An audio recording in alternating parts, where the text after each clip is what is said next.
안녕하십니까. 쇼키무동산입니다. 벌써 15% 빠졌다. 생각보다 많이 빠지는 상급지 시장에 대해서 좀 말씀을 드려보겠습니다. 왜 급매가 속출하고 있는지, 그리고 중급지는 아직까지 좀 급매가 주춤한데 언제 본격적으로 나올지까지 말씀을 드리겠습니다. 마지막으로 대통령의 대응, 이재명 대통령의 대응이 앞으로 어떤 식으로 나올지까지 한번 전망해보도록 시간을 갖도록 하겠습니다.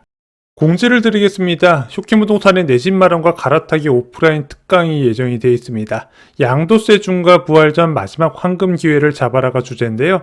3월 22일 오후 2시에 예정이 되어 있습니다. 2호선 강남역 도보 5분 거리에서 강연장이 잡혀 있고요. 4가지 주제로 진행이 됩니다. 먼저 지금 사야 할 5억에서 40억 아파트 추천 단지와 매물을 초봉 정리해 드릴 거고요.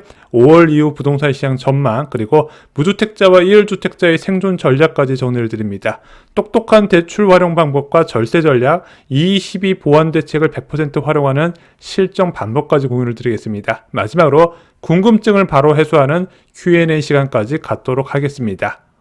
저희가 1차 오프라인 특강에서 추천드렸던 단지들이 좀 좋은 결과가 나온 경우가 많이 있었습니다. 대표적으로 수지구청역 보원 25평은 저희가 12월에 6억 7천에 추천드렸는데 현재는 7억 7천부터, 미사강변 트레지안 22평은 7억 7천에 추천드렸는데 현재 9억부터 호가를 하고 있습니다. 자, 이번 특강에서도요, 여러분들의 내 집 마련과 갈아타기를 위해서 좀 여러분들이 관심을 가져야 될 매물을 자세히 살펴보도록 하겠습니다. 자, 신청은 고정 댓글을 확인해 주세요. 한국부동산원 통계가 발표됐습니다. 3월 2일 기준으로 서울 아파트 가격 변동률은 0.09%입니다. 강남 상구와 용산구는 2주 연속 마이너스 상승률을 기록하는데 이런 핵심지 지역이 마이너스로 들어가는 경우가 그렇게 흔하지는 않아요. 서울뿐만 아니라 경기도 지역 상승률도 갈수록 둔화되고 있습니다. 전주에 0.1%에서 이번 주에 0.07%로 상승폭이 크게 둔화가 됐죠. 이재명 대통령이 시장에 개입한 지 40일 정도가 됐습니다. 보통 서울 아파트 매매 가격 변동률이 0.2%가 넘어가면 정부의 개입이 시작돼요. 그래서 0.29%대부터 이재명 대통령의 메시지가 나왔습니다. 제일 먼저 양도소득세 중과 유예 종료를 밝혔고요. 그 이후에는 계속해서 투기를 정조준해서 다주택자와 그리고 비거주 1주택자를 탁해 여기에다가 임대사업자까지 계속해서 압력을 가하는 상황입니다. 그래서 2020년 3월 1일까지는 어떤 메시지까지 나왔다? 사고 파는 것은 자유지만 이익과 손실은 정부가 정한다고 이야기를 했죠. 그래서 딱히 뭔가 정책이 나온 건 없지만요.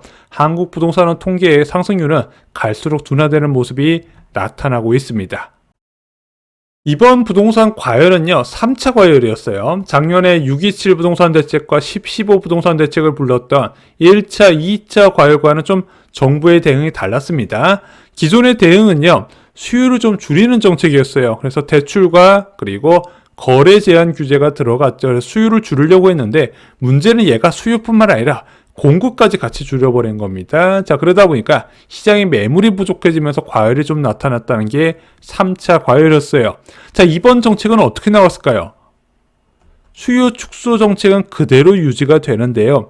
공급을 증가시키는 정책이 1차, 2차 대응과 다르게 나왔다는 점, 그래서 이 수요가 줄어든 상태에서 공급이 늘어나다 보니까 시장 안정이 좀 빠르게 나타났다, 이런 평가가 있습니다. 특히 초고가 아파트가 직격탄을 받고 있습니다. 한 기사 볼게요. 7억 낮춰 거래 강남 아파트 8에서 15% 내린 급매 속출. 진짜 이런 매물이 많이 늘어나고 있습니다.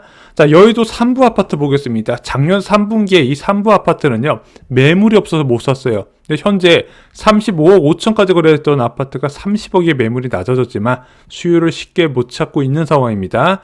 서초동 삼풍 아파트도 마찬가지예요. 얘가 37억까지 거래됐습니다. 현재 31억까지 호가가 낮아진 상황인데 매수자를 찾기 쉽지 않은 상황이라고 합니다. 물론 강남권에서 지금 가격이 계속 떨어지면서 거래가 속속 나오면서 이제는 좀 바닥이지 않냐 이런 얘기가 있지만 제가 볼 땐 전체적으로 급매는 계속 나오고 있는 상황이다, 이렇게 말씀드릴 수 있을 것 같아요. 굉장히 이례적인 상황입니다. 최근 10년간 강남 아파트가 단기간에 10% 이상 빠진 사례 볼까요? 헬로시티발 역전세란이 있었습니다. 일단 15% 정도 빠진 사례가 잠실 지역 중심으로 좀 있었고요.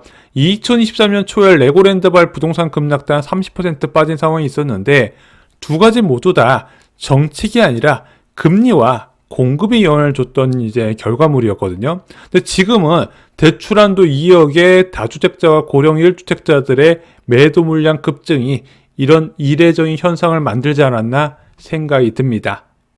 요즘 아파트 가격은요, 상급지부터 오르고 상급지부터 떨어지는 흐름이 나타나고 있습니다. 그래서 3월부터 시작된 변화가 있어요.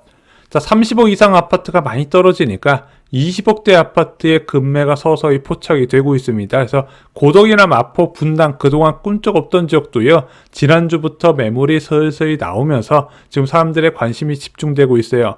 제가 볼 때는 가까운 시일 내에 10억대 아파트로 퍼질 것으로 보여집니다. 자, 아파트를 싸게 파는 이유는 간단해요. 내가 싸게 팔고 상급지에 나온 급매 싸게 살려는 목적이 강한단 말입니다. 그러면은 지금 이제 30억대에서는 워낙 뚜렷하게 이제 급매가 많이 포착이 되고 있고 20억대에서도 나오다 보니까 그동안 매물 부족으로 가격이 계속 올라갔던 10억대에서도 좀 혹할 매물이 나오지 않을까 생각이 들고요. 실제 10억 후반부터 급매가 나온다는 이야기가 서서히 들리고 있습니다.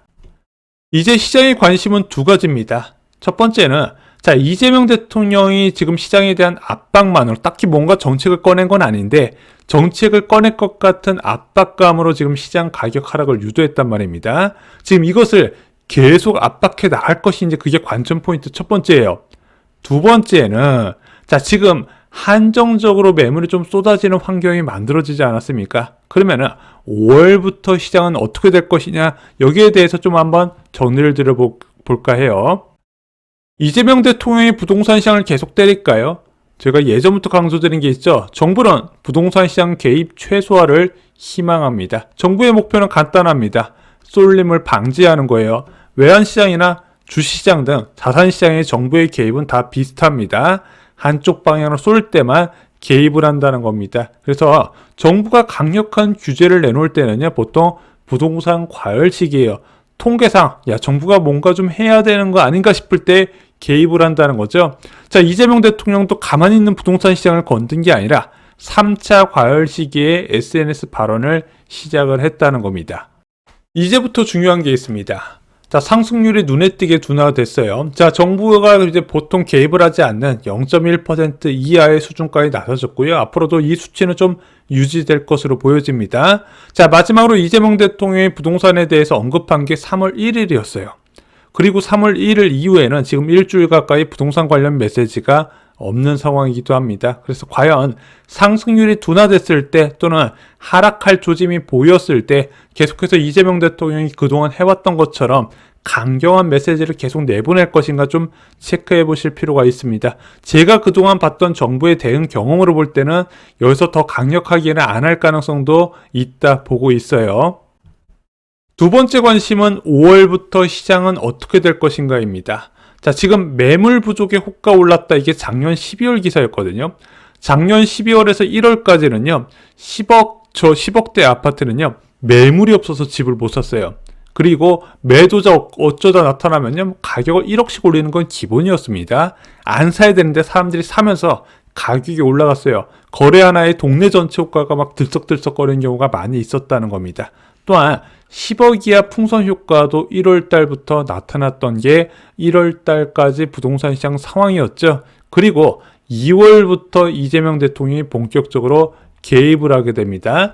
다주택자 양도소득세 중과 유예 종료와 비거주 주택에 대한 양도세, 보유세 강화를 암시했고 토지거래 허가구역 내 세입자 거주 매물 출연을 허용을 했습니다. 자, 근데 이걸 좀 반대로 생각해 볼 필요가 있어요. 자, 그럼 5월부터 사라지는 게 뭐예요? 먼저 토지거래 허가구역에 세입자 거주 매물이 사라지게 되고요. 다주택자 매물도 대부분 소진이 됩니다. 왜? 팔 사람은 지금 다 팔고 있다는 거죠. 현재 집값 하락 지역에서 어떤 일이 일어날까요? 세입자 거주 매물과 입주 가능한 매물의 경쟁이 일어나고 있습니다. 여기서 세입자 거주 매물이 사라지면 어떻게 될까요? 급매는 매물 간의 경쟁으로 만들어진다 말씀드렸죠. 급매가 만들어질 조건이 형성이 안 되는 겁니다. 여기에 양도세 중과 회피 매물도 사라진다면 생각보다 매물수가 많이 줄어들 수가 있다는 거예요. 근데 제가 저희 구독자분들께 늘 강조드린 게 있어요. 내 집 마련과 갈아타기는요, 매물이 많을 때가 유리합니다. 보통 매물이 많을 때가 언제다? 조정장, 하락장이라는 거죠. 자, 보통 집값은 1년 내내 오르지 않는다 말씀드렸습니다. 자, 그 올라가는 와중에도 항상 조정이 있었고요. 그때는 매물이 많았지만 생각보다 이럴 때 사람들이 더 떨어질 거라 기대하고 아무런 액션을 취하지 않는 경우가 많이 있었다는 겁니다. 잘 모르겠으면 보통 집은 추울 때 겨울에 사라고 많이 말씀을 드리고요. 집은 언제 팔아야 된다? 뜨거운 여름에 팔라고 많이 말씀을 드린 편입니다. 오늘 영상 결론 말씀드리겠습니다. 대통령의 부동산 시장 경고 40일 만에 통계가 안정된 수치에 접근을 했습니다. 강남권 고가 아파트는 15%까지 조정된 상황인데 이게 굉장히 이례적이다 말씀을 드렸죠. 쏠림에만 개입하는 정부가 추가로 시장에 정책을 낼지 관심이 집중되고 있습니다. 이재명 대통령을 지금 한 일주일 가까이 부동산 관련된 언급을 안 하고 있는 상황이죠. 내 집 마련과 갈아타기는 매물이 많을 때 진행하는 것이 유리하다는 점 다시 한번 말씀을 드립니다. 떨어질 때 사는 게 좋은 거예요. 오늘 준비한 소식은 여기까지입니다. 쇼키부동산의 무주택자의 내 집 마련과 갈아타기 오프라인 특강 신청하실 분들 고정 댓글 잊지 마시고요. 이사론 영상 마치도록 하겠습니다. 다음에 더 알짜 정보로 인사드리겠습니다. 감사합니다.